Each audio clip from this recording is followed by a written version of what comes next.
O Senhor esteja convosco. Ele está no meio. Proclamação do Evangelho de Jesus Cristo segundo São Mateus.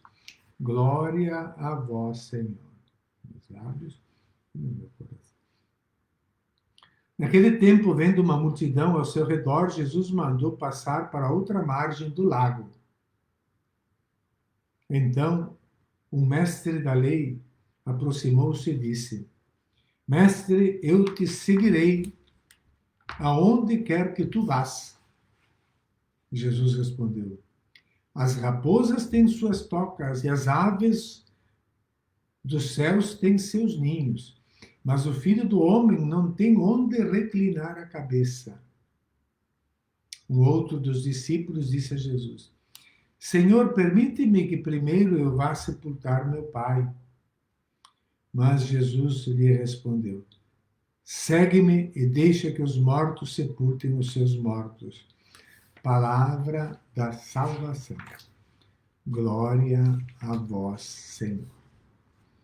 Então, meus irmãos e irmãs, podemos sentar mais um instante para meditarmos essa palavra de Deus. Hoje, como eu coloquei na chamada para a missa, nós estamos celebrando a memória de Santo Irineu, bispo de Lyon, na França. Ele nasceu na Ásia Menor, é originário dali.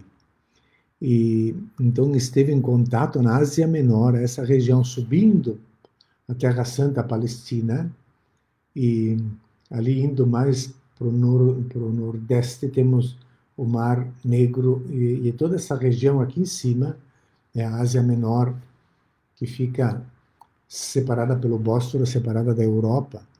Essa Ásia Menor, atual Turquia.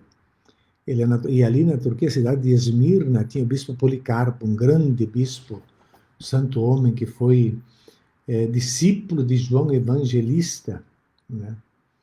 E então este Irineu nasceu ali no segundo século, 130, 140, teve familiaridade com esse santo bispo, e por isso ele vai ter muita importância depois na doutrina, que ele vai valorizar da tradição da sucessão apostólica. Ele teve contato com Policarpo, que teve contato com São João, e essa doutrina da sucessão apostólica para garantir a verdade do Evangelho. Não é uma coisa que a gente pode manipular o Evangelho para adaptá-lo aos nossos prazeres. Não, por isso temos uma tradição para conservar, iluminada pelo Espírito, para conservar a verdade. O Espírito vos considera toda a verdade, e a Igreja tem essa missão apostólica de conduzir. Depois disso, ele deve ter passado por Roma, e lá quando ele tinha lá seus 40 anos, foi para Lyon, na Gália, atual França, anteriormente era chamada Gália, e ali ele viveu muito tempo, escreveu algumas obras, né?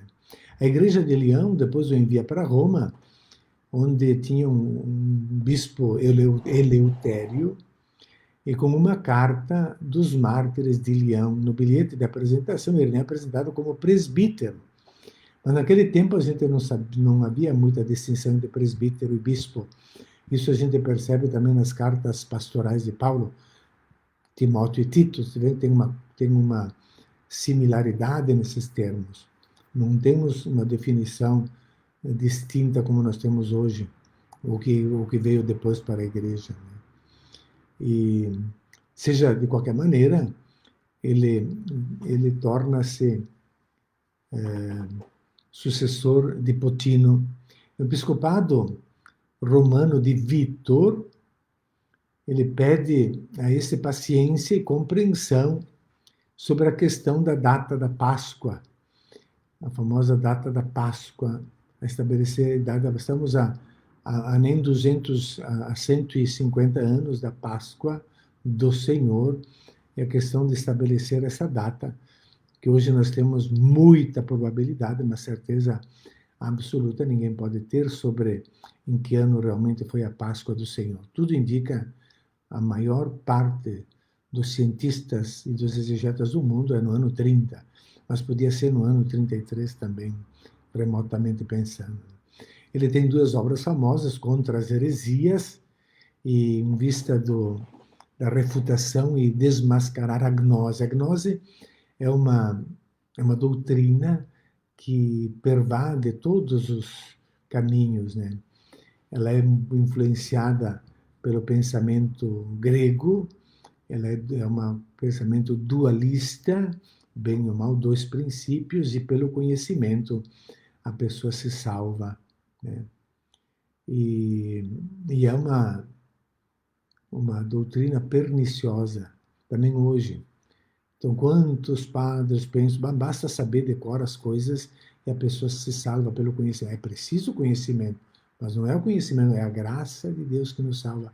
E é a vivência daquilo que nos salva. É a vivência da fé que nos salva. Não é porque eu sei que existe Jesus Cristo, eu já estou salvo, como pensavam os gnósticos, heréticos daquele tempo e de hoje também. Então ele vai, através da sua pregação apostólica e da sua catequese, ele vai apresentar a doutrina cristã, né? Adversus Aeresis, contra as heresias, a grande obra de Ireneu de Leão. O Evangelho nos coloca diante deste anúncio, né, do Evangelho, que é uma tarefa urgente. Jesus convida para ir para outro lado do mar, significa missão. Aliás, quando a gente lembra os apóstolos, sempre nós temos duas coisas. Primeiro, a fé que eles testemunharam. Segundo, uma missão que eles desempenharam, que eles executaram, agiram, né? A fé e a ação deles, né? E Jesus, então, ele conhece o coração humano e claro que um escriba ali, um doutor da lei, esse doutor da lei, ele diz, olha, eu vou te seguir para onde queres que vá.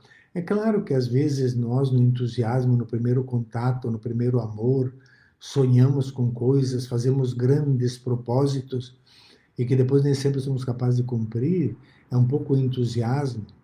Mas Jesus, conhecendo a realidade humana, conhecendo o coração humano, vai lhe mostrar que seguir Jesus é necessário optar por um certo despojamento.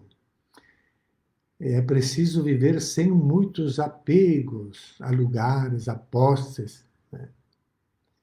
E ele ensina isso para esse escriba, dizendo, o filho do homem não tem onde reclinar a cabeça, as aves têm ninhos, né?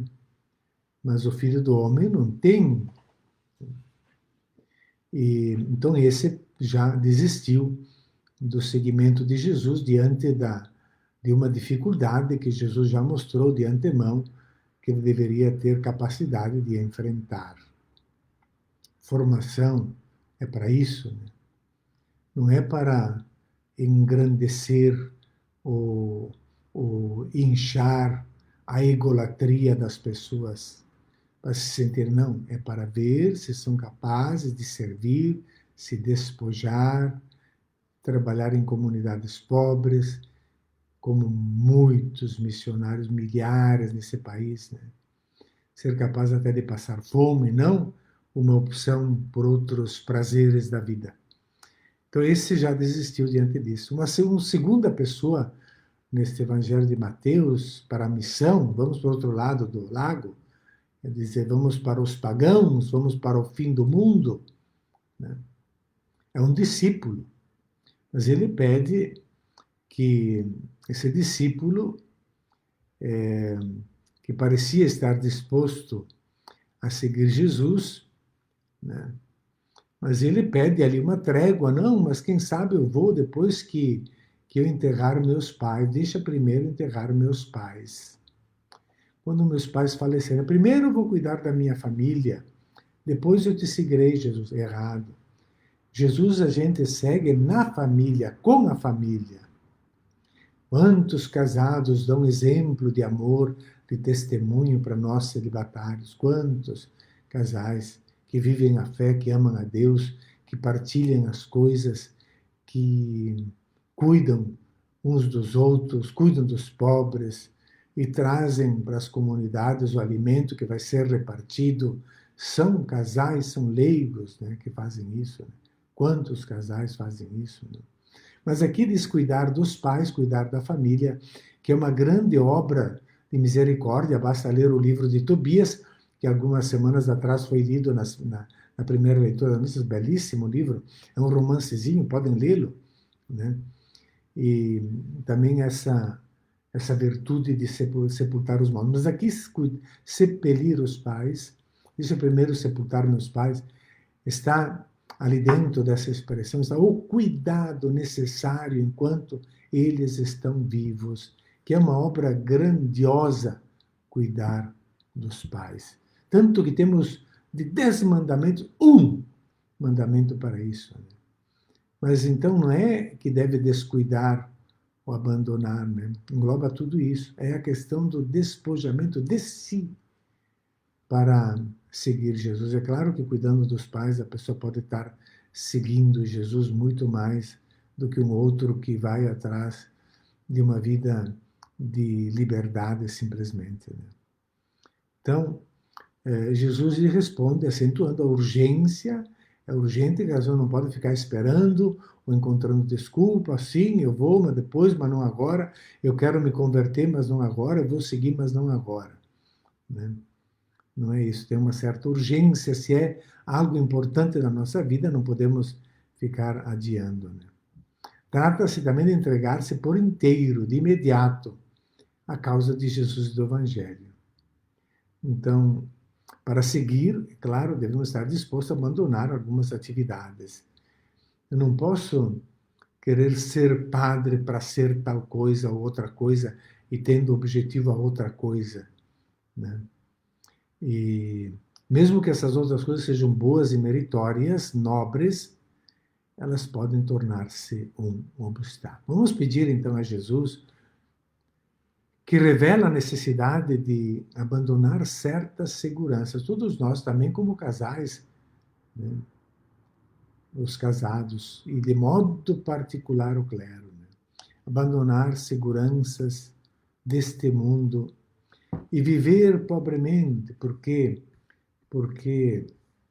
onde, porque Jesus não tem onde reclinar a cabeça, para que ele nos conceda compreender onde o reino exige uma atuação mais concreta de todos nós. Que Santo Irineu, fiel defensor da doutrina do Evangelho, nos ajude a defendermos também a doutrina do Evangelho para sermos verdadeiros evangelizadores na nossa casa, no nosso trabalho, em todos os ambientes. Pensamos isso e a luz de Deus virá e a abundância da vida virá, porque a abundância da vida e a grandeza da vida, como diz Jesus, não depende das coisas que nós somos capazes de guardar para nós mesmos. Vamos fazer o nosso ofertório. O pão e o vinho, eles trazem para nós sempre o trabalho, fruto do trabalho, da natureza de Deus e do trabalho humano. Isso vamos apresentar